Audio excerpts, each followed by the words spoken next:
นั้นณโอกาสนี้จึงขอถือโอกาส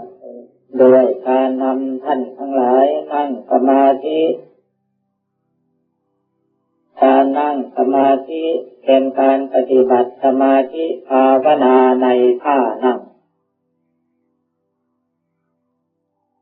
ในเมื่อเรานั่งลงไปแล้วรู้อารมณ์จิตของตัวเองในว่าพระพุทธเจ้าก็อยู่ที่จิตของเราพระธรรมก็อยู่ที่จิตของเราพระสงฆ์ก็อยู่ที่จิตของเราพระพุทธเจ้าก็คือจิตรู้ของเราพระธรรมก็คือจิตที่มีความรู้สึกสำนึกผิดชอบชั่วดีพระสงฆ์ก็คือเจตนาตั้งใจจะละความชั่วประพฤติดีอยู่ตลอดเวลาจิตของเราเป็นพระพุทธเจ้าพระธรรมพระสงฆ์ด้วยกันแล้วทุกคนแต่ว่าพระพุทธเจ้าพระธรรมพระสงฆ์ของเรามันยังมีพลังน้อยเริ่มเป็นแสงลิบหรี่เล็กกว่าแสงหิ่งห้อยนิดหนึ่ง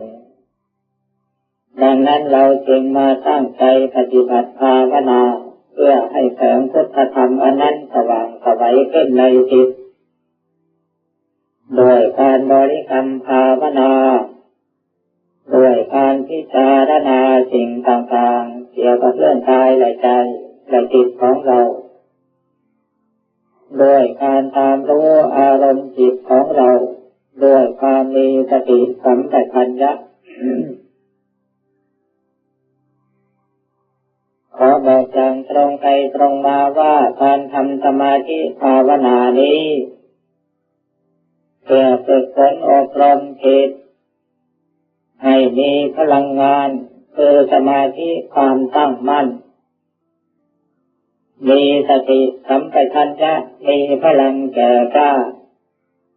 ว่องไวต่อการรับรู้สถานการณ์และสิ่งแวดล้อมแม้ว่าเราจะภาวนาทำจิตให้มีสมาธิลึกซึ้งสักเพียงใดก็ตามจุดมุ่งหมายอยู่ที่เพื่อทำให้จิตมีความมั่นคงต่อการทำความดีมีสติสัมปชัญญะพิจารณาให้รู้รอบคอบไม่ใช่ปฏิบัติอย่างผู้งมงายมีดูกันที่ตรงนี้ส่วนเรื่องกิเลสที่มีอยู่ในจิตในใจของเรานั้นอย่าเพิ่งไปพยายามละให้มันเสียเวลาแต่เรามาสร้างพลังสมาธิคือความมั่นคงสติปัญญาความเฉลียวฉลาดรอบรู้ให้มันเกิดขึ้นในจิตของเราให้ได้คือทำจิตของเราให้เป็นผู้รู้ผู้ตื่นผู้เบิกบานลักษณะของจิตที่เป็นผู้รู้ผู้ตื่นผู้เบิกบานจิตสงบนิ่งสว่างไสวใสสะอาดเหมือนกระจกเงาเมื่อจิตของท่านผู้ใดเป็นอย่างนั้นเราสามารถที่จะรู้ว่าจิตแท้จิตดั้งเดิมจิตที่เป็นพุทธะนั้นมันเป็นอย่างไรเมื่อพุทธะยังไม่ปรากฏเห็นชัดเราก็ต้องพยายามปฏิบัติเรื่อยไปเมื่อจิตมีความมั่นคงมีสติมั่นคงความสว่างกระจ่างแจ้งมองเห็นสิ่งต่างๆมันจะบังเกิดขึ้นเองหากเรายังทำสมาธิอบรมสติสัมปชัญญะยังไม่ดีพอหรือยังไม่มีพลังงานพอที่จะใช้การได้แม้ว่าเราอยากจะรู้จะเห็นอะไรมันก็เหมือนคนตาบอดคนตาบอดมองไม่เห็นอะไรแล้วมันจะไปรู้ไปมองเห็นอะไรได้อย่างไรข้อนี้ฉันใดจิตที่ยังมืดมนถูกกิเลสทั้งหลายมันปิดบังถูกความปรารถนาลามกมันปิดบังอยู่ภายในจิต แล้วมันจะมืดมิดไม่ให้เรามองเห็นสิ่งใดๆตามความเป็นจริงมันก็จะไปมองเห็นแต่สิ่งที่พระพุทธเจ้าสละทิ้งแล้วเป็นลาภยศสรรเสริญสุขเป็นต้นอันนั้นเป็นสิ่งที่พระพุทธเจ้าท่านสละทิ้งหมดแล้วทีนี้เรามามองเห็นสิ่งเหล่านี้เป็นของดีวิเศษไปยึดไปปรารถนาอยู่ในสิ่งนั้นเท่านั้นความปรารถนามันก็ปิดบังดวงตาไม่ให้มองเห็นธรรมอันละเอียดคือไม่ให้มองเห็นธรรมอันถูกต้องมองไปที่ไหนก็เห็นแต่รูปเสียงกลิ่นรสสัมผัสธรรมารมณ์เป็นที่น่ารักใคร่ชอบใจส่วนดวงจิตที่สะอาดสว่างสงบเราจะมองไม่เห็นก็กิเลสเหล่านี้มันปิดบังดังนั้นการปฏิบัติธรรมโดยหลักคำสอนของพระพุทธเจ้าย่อมมีกฎเกณฑ์ที่เราควรจะเอาใจใส่ศึกษาให้เข้าใจกฎหมายปกครองบ้านเมืองก็ยังมีแม่บทของกฎหมายก็คือรัฐธรรม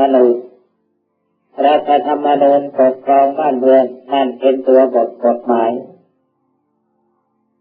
ศาสนาพุทธหลักของการปฏิบัติและคำสอนก็ต้องมีตัวบทตัวแม่บทของศาสนาพุทธคืออะไรใครรู้ไหมเราจะต้องพยายามทำความเข้าใจ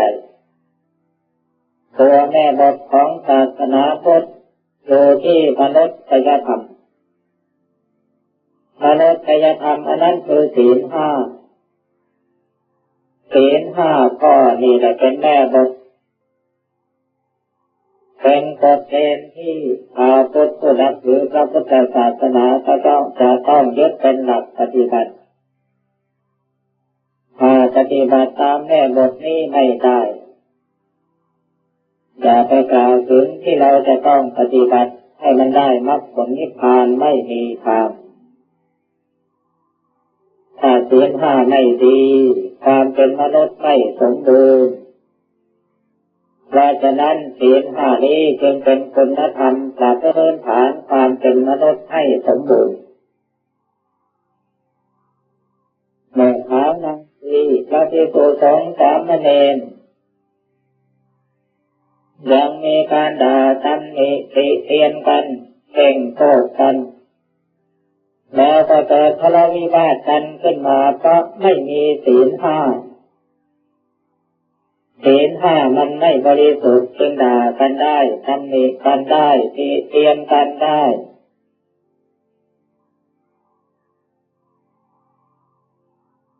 บางทีใครๆทำอะไรขึ้นมาก็ไปเดือดร้อนถึงตัวเองกินข้าวอิ่มแล้วเลอะออกมาคนได้กินก็ไปเดือดร้อนเขาเลยอยู่ที่คอที่ปากเขานี่รู้เสียเธอแต่ตัวเองนี่ไม่มีศีลห้าจึงได้เที่ยวยกโทษไปถือเรื่องเล็กๆน้อยๆเอามาเป็นปัญหาให้เกิดเรื่องต้องถกเถียงกันเพราะฉะนั้นหลักการปฏิบัติที่นี่อาตมาจึงย้ำอยู่ที่ศีลห้าเท่านั้นทำไมจึงต้องย้ำอยู่ที่ศีลห้าข้อเพราะบริวารของอาตมายังไม่เลิกทะเลาะกันพวกนี้ศีลห้าไม่บริสุทธิ์สะอาดแล้วมันจะไปปฏิบัติธรรมขั้นสูงได้อย่างไรเพราะฉะนั้นจึงจำเป็นจะต้องย้ำอยู่ที่ศีลห้าใครจะว่าหลวงตาพุทธไม่มีภูมิก็ตามใจเราพิจารณาดูแล้วบาปกรรมทั้งหลายที่เราทำลงไปนั้นไม่มีอะไรนอกเหนือไปจากการปฏิบัติจิตศีลห้าที่จะต้องไปตกนรกเพราะว่านี่พวกท่านทั้งหลายยังไม่ได้สมาทานศีลแปดก็รับทานข้าวเย็นกันอยู่ บางคนแก่จนจะเข้ากระโหลกแล้วก็ยังอุตส่าห์เอาแป้งมาผัดหน้ายังแถมเจ็บให้ยิ้วทาปากเข้าไปด้วยก็ยังได้ไม่เห็นจะไปตกนรกใครจะประดับตกแต่งจะชามข้าวเย็นหรือจะฟ้อนรำขับร้องประโคมดนตรีดูการละเล่นต่างๆก็ดูได้ทำได้แต่ไม่มีโทษถึงต้องตกนรกถ้าหากว่าใครละเมิดศีลห้าข้อใดข้อหนึ่งตกนรกทันทีนี่คือแม่บทของศาสนาพุทธอยู่กันที่ตรงนี้ต้องพากันทำความเข้าใจให้ดีถ้าหากว่าผู้บวชในพระพุทธศาสนานี่ไม่สังวรในศีลห้าข้อดี ปฏิบัติศีลห้าข้อนี้ยังไม่บริสุทธิ์บริบูรณ์ดีแม้ว่าเราจะตั้งใจประพฤติปฏิบัติศีล10 227หรือศีล8มันก็ทำเพราะตัวแม่บทที่เป็นพื้นฐานมันไม่มั่นคงเพราะฉะนั้นพระพุทธเจ้าสอนว่าให้เราละบาป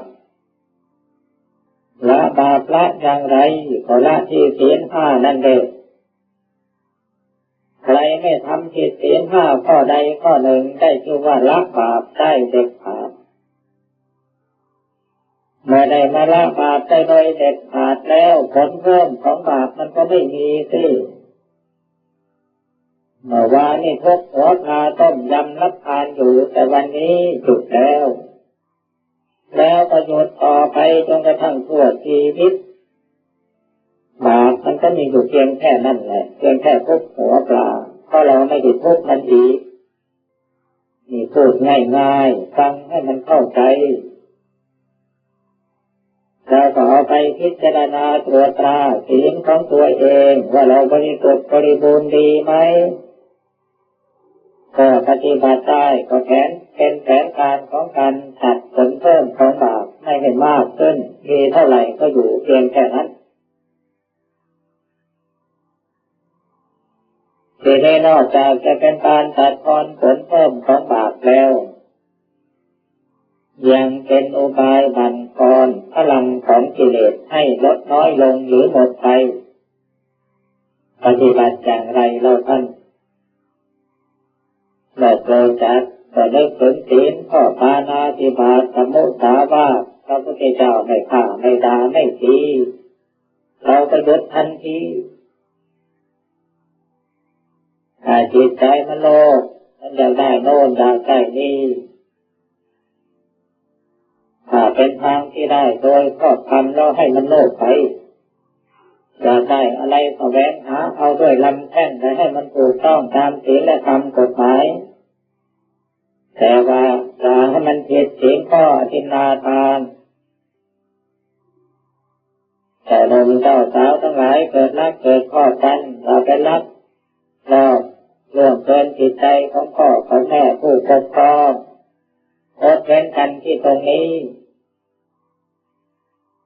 ใครนึกอยากจะโกหกต่อพวงก็นึกถึงศีลข้อมุสาวาทใครมัวเมาในการเล่นหวยบัตรหวยเบอร์เล่นการพนันสุรายาเมาก็นึกถึงศีลข้อสุรางดเว้นทันทีตั้งใจเอาไว้ว่ามันจะเป็นอย่างไรก็ตามฉันจะหยุดฉันจะงดฉันจะเว้นท่านเป็นลูกศิษย์ของพระพุทธเจ้าแล้วนี่ต้องตั้งใจให้มันแน่วแน่ว่าเราจะละบาปตามคำสั่งของพระพุทธเจ้า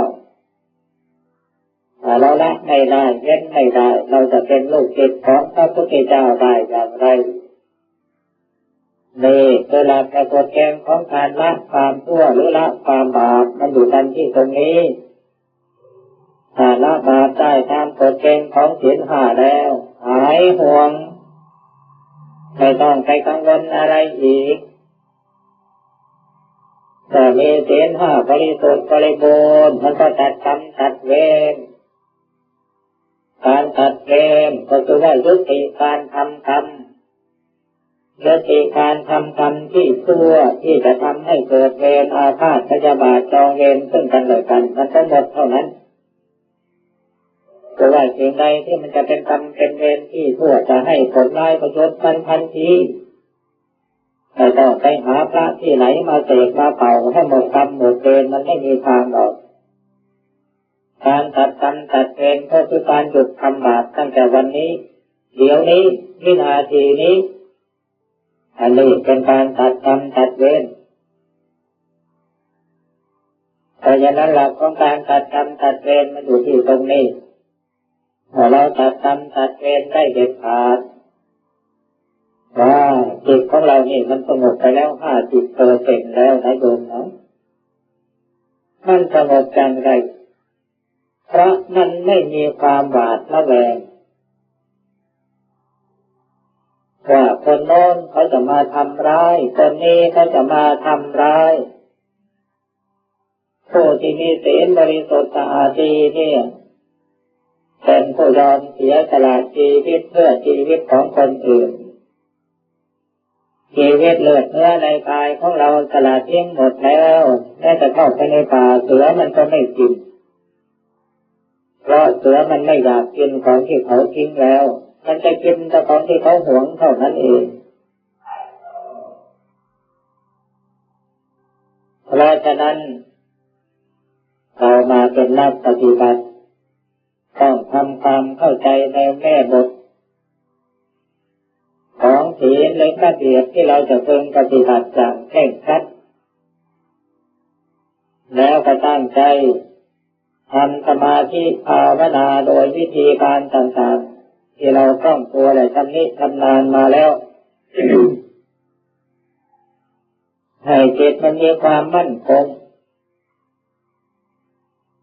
ทีนี้สำหรับวิธีการทำสมาธิในวันนี้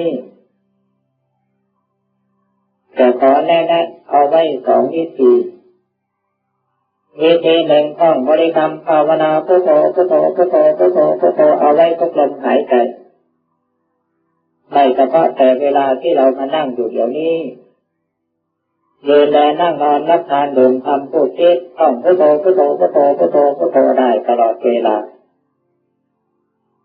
เวลาเราพูดมีสติเวลาเราคิดมีสติ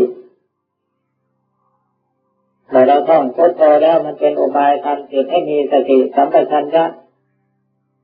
แล้วก็มีพลังของสมาธิบังเกิดขึ้นจิตมีความเข้มแข็งสติว่องไวรู้ทันการ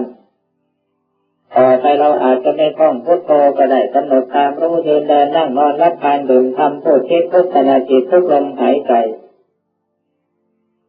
จนกระทั่งมันเป็นเองโดยอัตโนมัติทีนี้ประโยชน์อะไรที่เราจะต้องมาทำสติกำหนดตามรู้การยืนเดินนั่งนอนรับทานดื่มทำพูดคิดเป็นอุบายวิธีฝึกหัดจิตของเราให้มีความสำรวม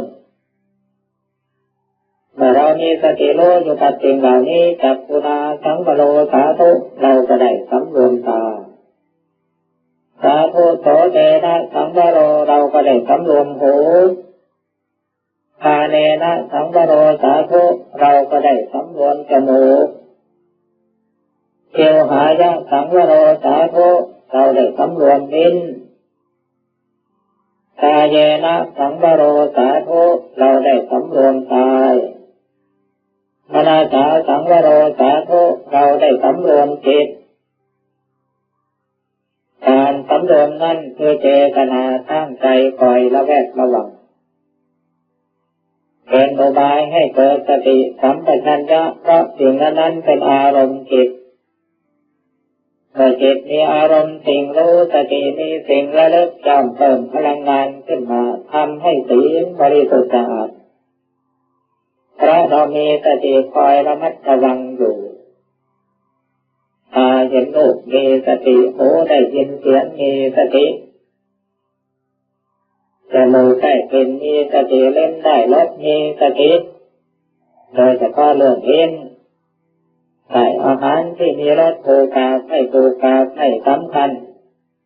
ถ้ามันอร่อยก็กินให้มันมากๆถ้ามันไม่อร่อยก็กินแต่น้อยๆอย่าไปคิดน้อยอกน้อยใจก็อย่าบ่นเอากันแค่นี้กายถูกต้องสัมผัสก็มีสติใจไม่คิดก็มีสติเอาสติตัวเดียวคอยกำกับระมัดระวังอยู่ แล้วเมื่อเรามีสติสังวรระวังอยู่กับสิ่งเหล่านี้มันก็เป็นอุบายวิธีให้กายวาจาและใจของเราเป็นปกติกายปกติไม่ฆ่าไม่ลักไม่ขโมยไม่ประพฤติผิดต่อกาเมสุมิจฉาจารไม่ดื่มน้ำเมาวาจาของเราไม่พูดปดไม่พูดส่อเสียดไม่พูดคำหยาบไม่พูดเพ้อเจ้อเหลวไหลใจของเราไม่เพ่งเล็งในสมบัติของตนอื่นไม่อยากได้สมบัติของตนอื่นไม่พยาบาทอาฆาตเกลียดแค้นใครมีใจมีความเห็นชอบเกี่ยวกับสัมมาทิฏฐิเห็นว่ามีบุญบาปมีบุญมีสุขมีทุกข์มีพระพุทธเจ้าพระธรรมพระสงฆ์มี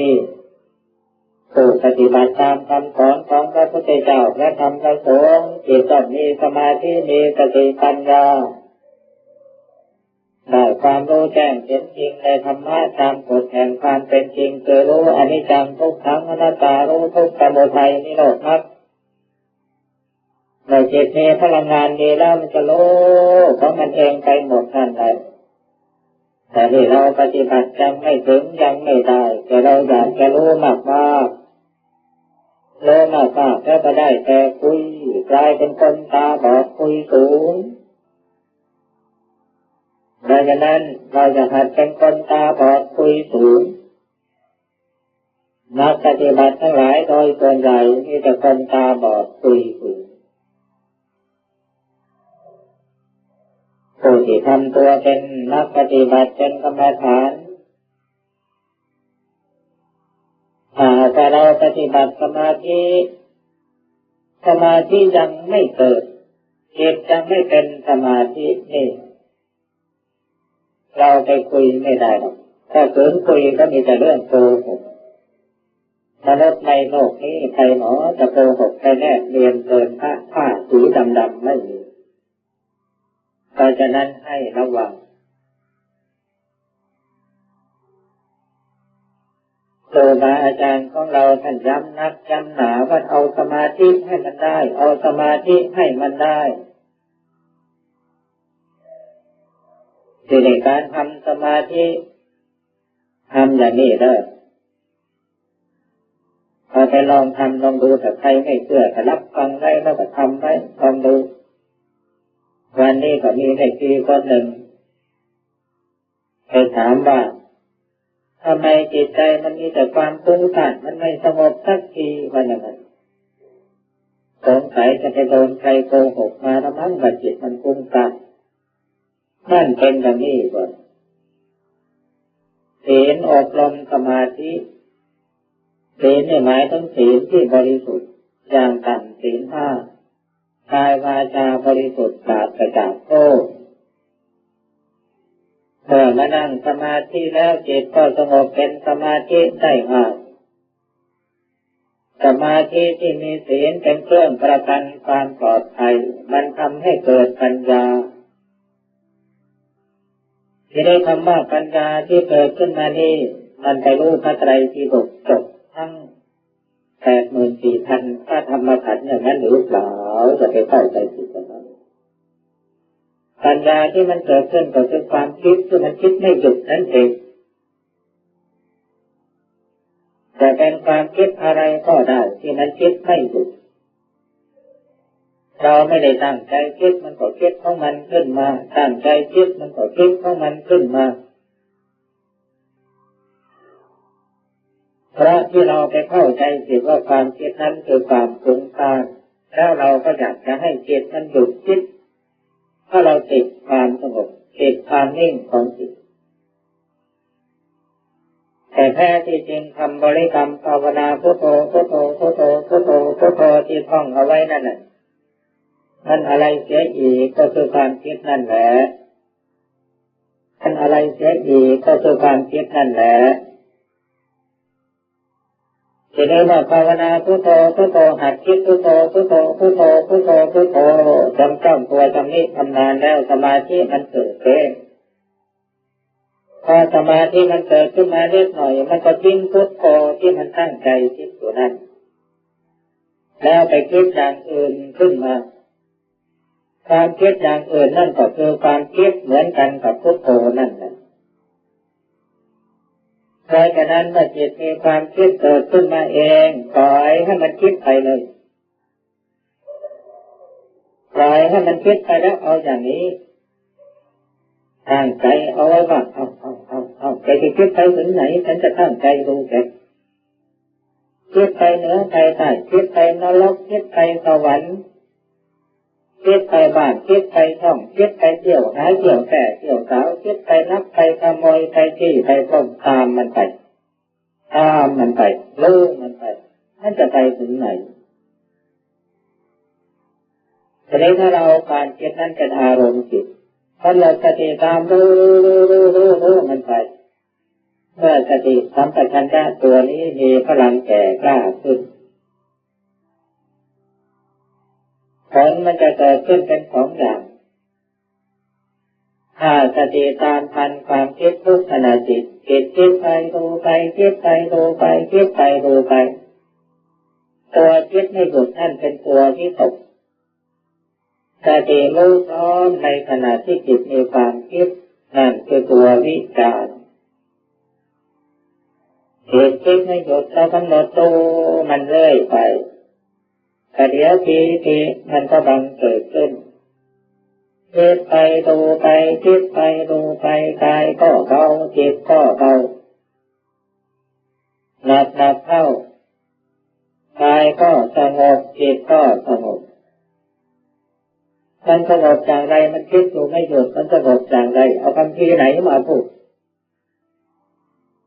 มันคิดอยู่มันสงบถ้าจิตตัวรู้สติตัวรู้มันเป็นปกติไม่มีความยินดีไม่มีความยินร้ายในความคิดนั้นคิดแล้วก็ปล่อยวางไป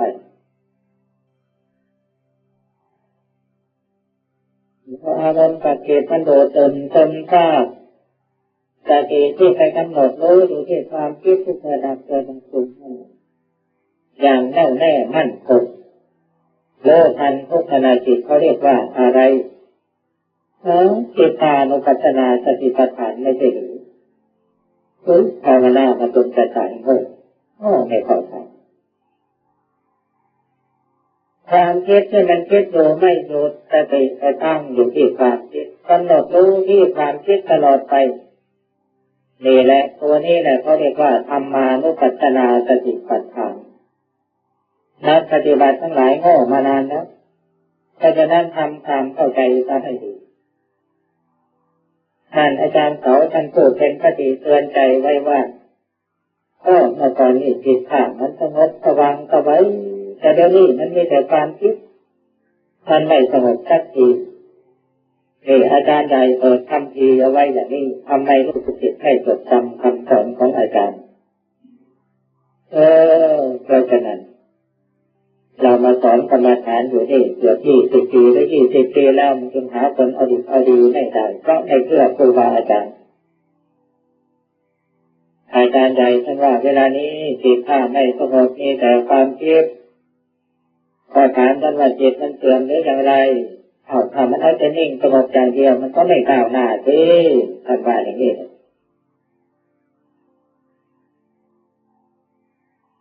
เพราะฉะนั้นเราเป็นลูกศิษย์ของครูบาอาจารย์สังเกตตัวให้ดีถ้าขณะใดจิตของเรามีการคิดก็ปล่อยให้มันคิดไปบ้างแต่ให้มีสติกำหนดตามรู้ไปก็ปล่อยให้มันว่างอย่าไปคิดอะไรขึ้นมาอย่าไปตั้งใจคิดแต่ถ้ามันคิดขึ้นมาเองแล้วให้ดูมันทันทีไล่มันไปอย่างนี้โดยธรรมชาติของจิตถ้ามีอารมณ์ตื่นรู้สติมีสิ่งระลึกจิตของเราก็จะมีความมั่นคงต่อการจดจ้องดูอารมณ์ที่เกิดดับอยู่สติสัมปชัญญะก็รู้พร้อมอยู่จิตคิดไปเองสติกำหนดรู้เองโดยอัตโนมัติแล้วก็มีปีติมีความสุขมีความเป็นหนึ่งซึ่งเรียกว่าเอกัคคตาถ้าจิตดำเนินอยู่ในระดับนี้มีความมั่นคงไม่หวั่นไหวก็ได้ฌานที่หนึ่งซึ่งเรียกว่าปฐมฌาน เพราะฉะนั้นจิตเดินขั้นสมถะก็ดีวิปัสสนาก็ดีมันก็อาศัยกำลังองค์ฌานนั่นแหละเป็นเครื่องหนุน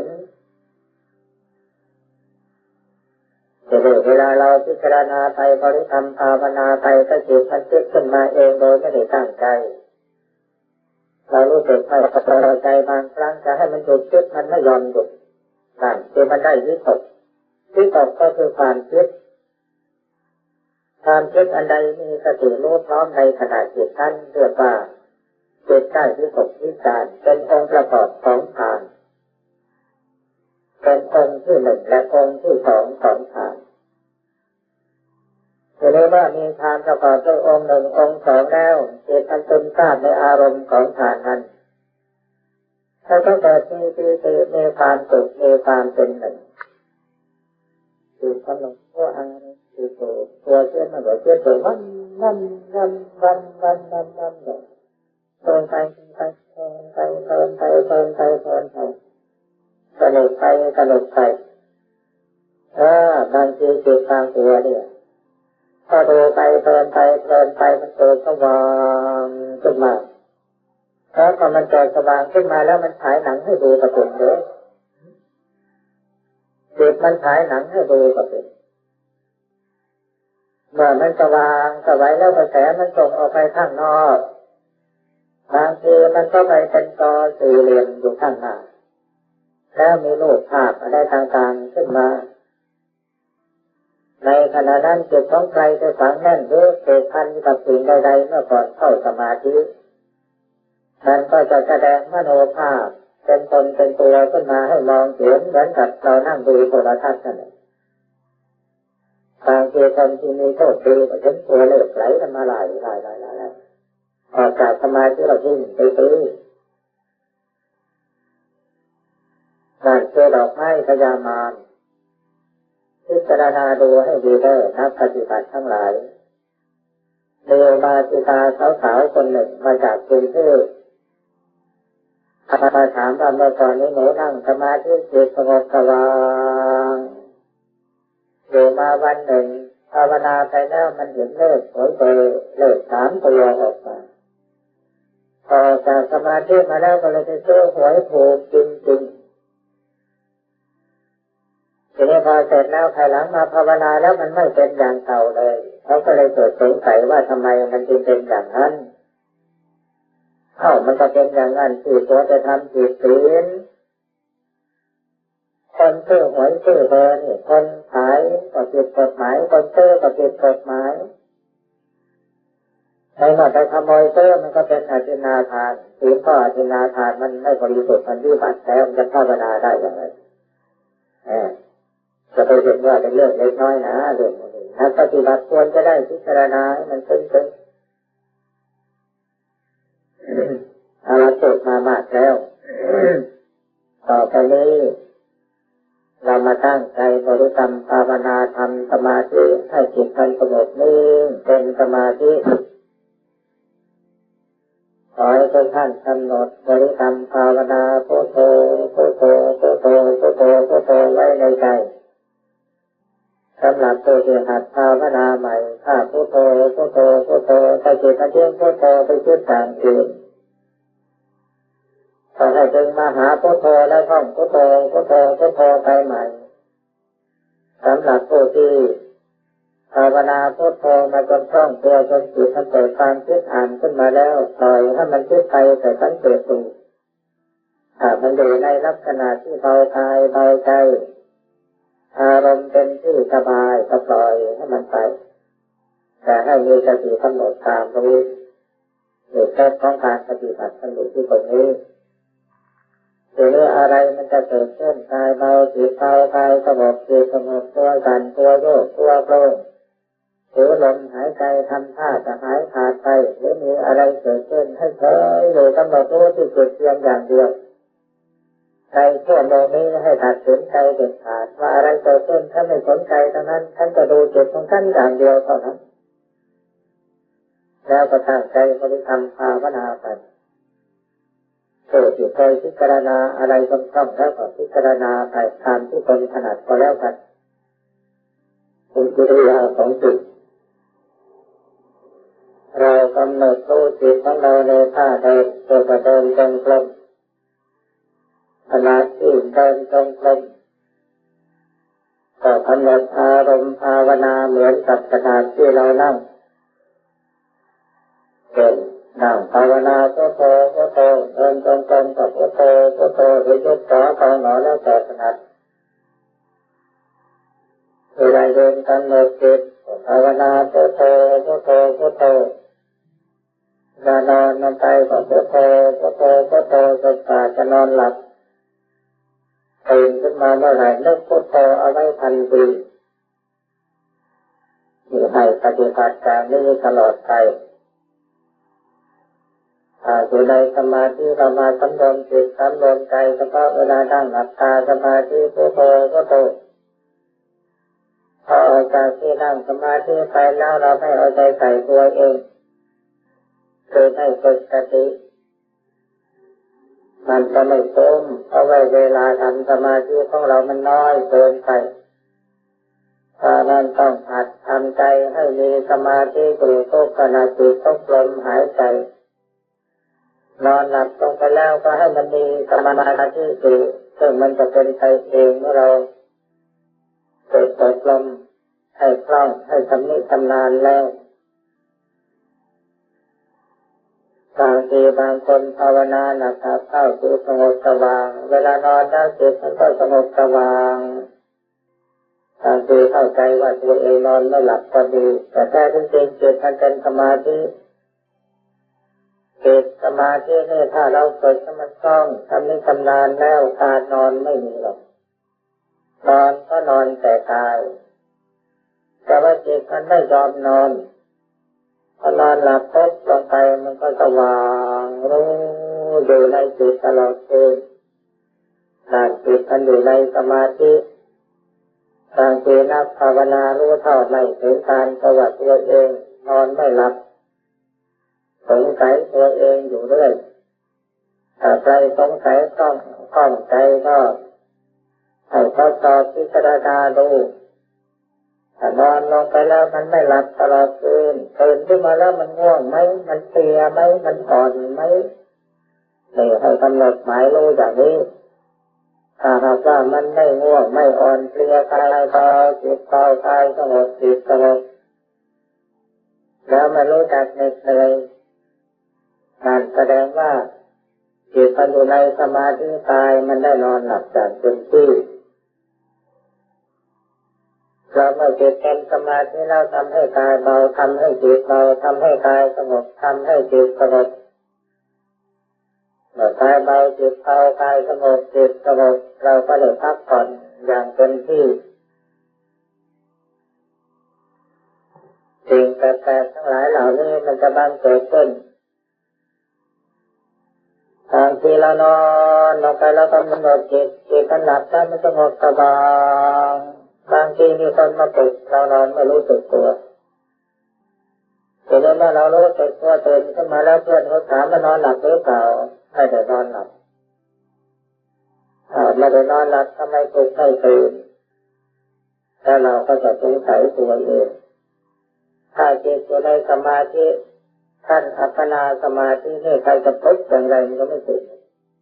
เอาไฟมาจี้มันก็ไม่รู้จักจุดถ้าคนภาวนาเขาไม่อธิษฐานจิตเอาไว้ว่าถึงเวลานั้นเขาจะออกจากสมาธิ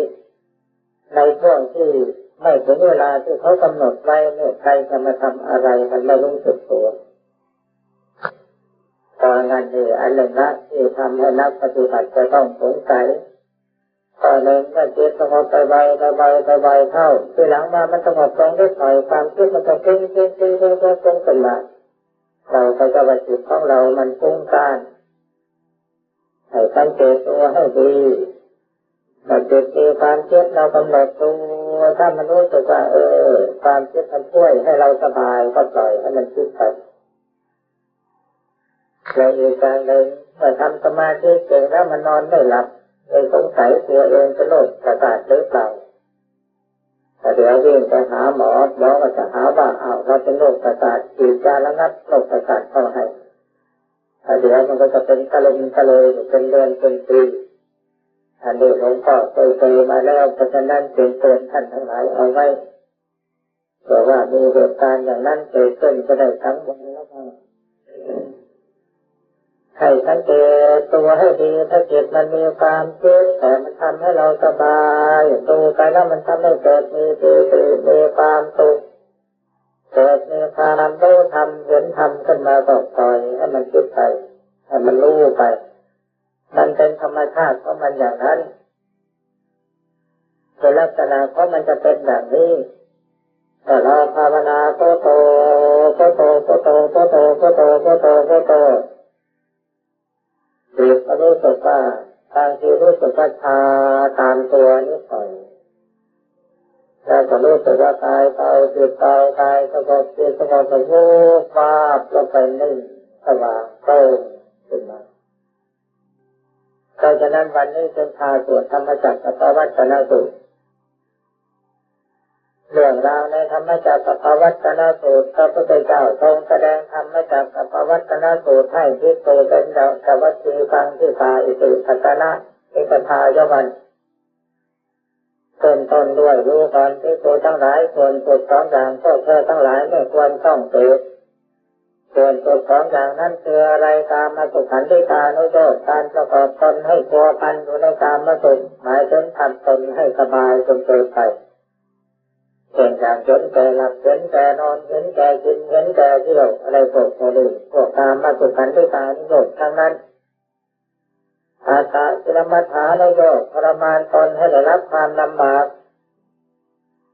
ในการปล่อยจิตให้ตกอยู่ในอำนาจของราคะโทสะโมหะ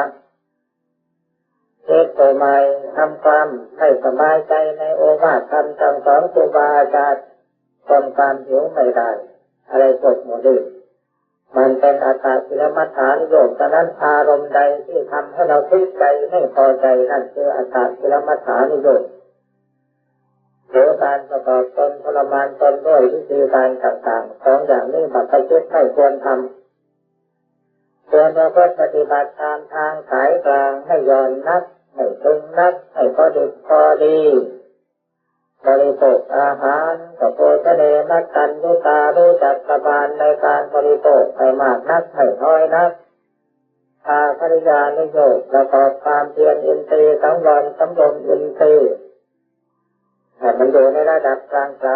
งๆโดยจะรู้สึกว่าเป็นการทรมานและไม่ควรสบายจนเกินไปอันนี้เรียกว่ามัชฌิมาปฏิปทาที่นี่พระพุทธเจ้าท่านทรงแสดงทุกข์ที่โตทั้งหลายความเกิดมันเป็นทุกข์การแก่เป็นทุกข์การตายก็เป็นทุกข์โสกปฏิเทวะความโศกเศร้าลั่นไล่ปฏิเทวนาการก็เป็นทุกข์ทั้งนั้นพระองค์ที่ทดลองเห็นแล้วก็โดนแบบพวกกันเกิดขึ้นเกิดความไม่พอใจต่อวิภาวะตัณหาสุขเกิดขึ้นเกิดความพอใจต่อตามตัณหาเมื่อเป็นเช่นนั้นจิตมันมีกามตัณหาภาวะตัณหาวิภาวะตัณหามันก็มีทั้งสุขทั้งทุกข์นั่นแหละเข้ากันไปทุกข์นี่คือทุกข์อริยสัจทุกขังอริยสัจจังคือทุกข์อริยสัจแต่เมื่อพระภิกษุเดินแต่ว่าจีฟังจบลงจิตของท่านปัญญาโกนทัญญาเป็นสมาธิก้าวลงไปนู่นครับสว่างรู้ตื่นเบิกบานตอนแรกนี่รู้อยู่ที่เฉยรู้อยู่ที่จิตการกำหนดรู้นิ่งอยู่ที่จิตอยู่นั่นเป็นญาณจิตกำลังมีญาณแต่ยังรู้แต่จิตนิ่งอยู่ในสมาธิเพิ่มพลังงานจนมีกำลังแก่กล้าเกิดใส่ตัวคือความที่ลุกขึ้นมาเรียกว่าปัญญาอุตปาทิปัญญาบันเกิดขึ้นแล้วจิตมีสิ่งรู้สติมีสิ่งระลึกในเมื่อมีพลังแก่กล้าขึ้นก็สามารถกำหนดปัญญาคือความคิดที่เกิดจากสิ่งนั้นให้แยกแห่งความรู้แจ้งเห็นจริงวิชาอุตปาทิวิชามันเกิดขึ้นแล้วเมื่อวิชารู้แจ้งเห็นจริงจิตตัดกระแสแห่งความรู้ก้าวลงไปสู่สมาธิขั้นละเอียดอีกจากซึ่ง อาโลโกอุดตาริก็จิตรู้แจ้งเห็นจริงสมาธิแก่กล้าเกิดความสว่างไสวมันจึงเป็นอาโลโกอุดตาริ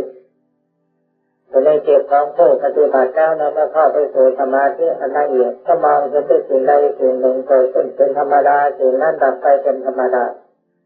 อันนี้คือความรู้ธรรมะขั้นละเอียดมันเป็นแบบนั้นปัญญาเป็นทัญญะอะไรเพียงตาเห็นธรรมว่าสิ่งใดสิ่งหนึ่งเกิดขึ้นเป็นธรรมดาสิ่งนั้นดับไปเป็นธรรมดาเมื่อพระพุทธเจ้าสอนต่อไปว่านอกจากทุกข์ไม่มีอะไรเกิดนอกจากทุกข์ไม่มีอะไรดับทุกข์เท่านั้นเกิดขึ้นทุกข์เท่านั้นดับไปก็เป็นสิ่งที่ควรกำหนดรู้ให้มันชัดแจ้ง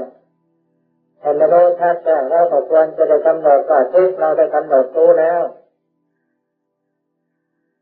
สมุทัยคือเหตุให้เกิดทุกข์แต่ความยินดีแต่ความยินร้ายจะเรียกว่ากามตัณหาภวตัณหาวิภวตัณหาเราได้กำหนดรู้แล้วเราก็ละกำหนดละมหาสัพพธรรมแต่แท้ที่จริงไม่ได้กำหนดละดอกมันตั้งใจละเอาไม่ได้แต่เมื่อจิตมันรู้ทุกอย่างแจ่มแจ้งชัดเจนแล้วมันก็การหาเหตุว่าทุกข์นี่มันเกิดมาจากไหนหนอมันเกิดมาจากความยินดีเกิดมาจากความยินร้ายความยินดีความยินร้ายมันเกิดที่ในจิตนี่ท่านก็ต้องได้จิตรู้ความยินดีรู้ความยินร้ายแล้วมาดูไปดูมามันก็เหตุมันมีพลังแก่กล้าขึ้นมันก็กลายเป็นความเป็นกลางตัดกระแสแห่งความยินดียินร้ายได้เด็ดขาดท่านจึงว่าสมุทัยเป็นสิ่งที่ควรละในเมื่อละได้แล้วจิตมันรู้ว่าเราละได้แล้วในเมื่อละสมุทัยได้เด็ดขาดจิตเป็นตัวปกติรู้เป็นเบิกบานความยินดียินร้ายความตัณหาภวตัณหาวิภวตัณหาดับไปหมดแล้วมันจะเป็นอะไรเสียอีกทั้งที่นิโรธะตัวดับนั่นเองคำว่านิโรธะจะไปเข้าใจว่าคิดก็ดับอารมณ์ก็ดับอะไรก็ดับมักไม่มีเหลือไม่ใช่อย่างนั้นเด้อจิตมันมีความคิดมีปัญญาก็คิดพิจารณาอยู่แต่ความยินดียินได้ไม่ดีแต่ความยินดียินได้มันดับไปแล้วคิดมันจะมาแต่ไหนแต่เราไม่มีความยินดียินได้ไม่มีสุขไม่มีทุกข์มารบกวนจิตต่างๆโดยเรื่องครับท่านต้องมองเห็นทางที่จะปฏิบัติต่อไปอะไรเกิดขึ้นกำหนดรู้อะไรดับไปกำหนดรู้เพียงแต่การว่ารู้แล้วก็ปล่อยวางไปไม่ใช่ท่านถือมั่นในสิ่งใดมันก็เป็นมัชฌิมาปฏิปทาเท่านั้นญาณันตะคณะเมตตะนังอุดตาริปุริยวัจจีในวันจักรเนทุกขเวเนกุตุจตุสุอริยสัจเจตุดูปัจจุทั้งหลายสิ่งที่มันจะดับอยู่กับจิตนั้นเป็นสิ่งที่ควรเพียงแต่กำหนดรู้เท่านั้นนะอย่าไปพยายามดับมันอย่าไปพยายามละมันกำหนดรู้ธรรมชาติของจิตก็มีสิ่งรู้แต่สิ่งนี้สิ่งระลึกว่าจะสิ่งพลังแก่กล้าเจ็บมันจะทำหน้าที่ละวางของมันเองฉะนั้นใครเมื่อพลังจิตหรือสมาธิปัญญายังไม่ประชุมพร้อมเป็นเอกายนามัคจะไปวิละกิเลสเป็นอันขาดเกิดจะเป็นบ้าตายแต่ฉะนั้นทางที่ถูกที่ต้องทำจิตให้บริสุทธิ์ทำจิตให้บริสุทธิ์ทำปัญญาคือการเห็นให้บริสุทธิ์ทำจิตให้บริสุทธิ์นั้นเกิดอย่างไรเพื่อไม่นั่งสมาธิภาวนาเพื่อได้สิ่งใดต้องยัดขันเติมไม่ได้สิ่งใดเดินผู้มาเอากระทำกระถางมุ่งตรงต่อที่จะทำความดีจะได้ผลก็จะทราบว่าทำประสงค์อย่างดีแต่ภาวนาแบบถ้าภาวนาเมื่อถึงวันนี้แต่เมื่อตาไปยังญาติยังโยมจะเป็นบาดสายนั้นเกิดเอาแตงโมรวยโตทุเรียนเป็นห่อไม่ใช่บาดจะเป็นว่าอย่างนั้นอันนั้นมันจิตไม่บริสุทธิ์ใครนั่งสมาธิแล้วที่ฐานทำโยมมาวัดมาเอาเงินมาช่วยเหลือสร้างวัดมาให้เอาปัจจัยสี่มาประเคนให้มากแต่เมื่อเขามาประเคนแล้วก็ทะเลาะกันแย่งกันให้มาผ่านนี่แต่นี่ใจมันไม่บริสุทธิ์จิตมันไม่บริสุทธิ์ก็ไม่ปฏิบัติมุ่งตรงต่อธรรมะคำสอนแต่มุ่งตรงต่อความนิยมชมชอบที่ได้จากประชาชนแต่มุ่งตรงต่อรากผลที่มันจะบังเกิดขึ้นโน้น อันนั้นพระพุทธเจ้าท่านทิ้งแล้วจะไปทางเดินมาแล้วเขาบอกว่าทำอย่างไรใจมันจึงสงบทำอย่างไรใจมันจึงสงบกิเลสทำอย่างไรมันจะวิ่งหนีตัวกิเลสลูกสาวพญามารได้นางกัณหานางราชานางอรดีเนี่ยมันกำลังมาห้อมร้อนอยู่ทำไงมันจึงจะหนีมันพ้นเอากันที่ตรงนี้เพราะฉะนั้นจิตตั้งปณิธานเอาไว้จิตนิหาปณิตังจิตตั้งจิตที่ตั้งไว้จิตแล้วมันก็มีแต่ต่อทุกข์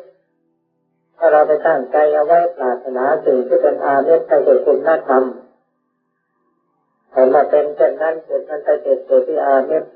แต่มันแย่งกันได้คุณธรรมไม่มีใครแย่งได้หรอกเพราะฉะนั้นคนปฏิบัติเก่งๆต้นหน้าต้นตาประพฤติปฏิบัติของใครของเราไปใครจะเป็นไงทั้งใครใครจะลงนรกใครจะเป็นสวรรค์ทั้งใคร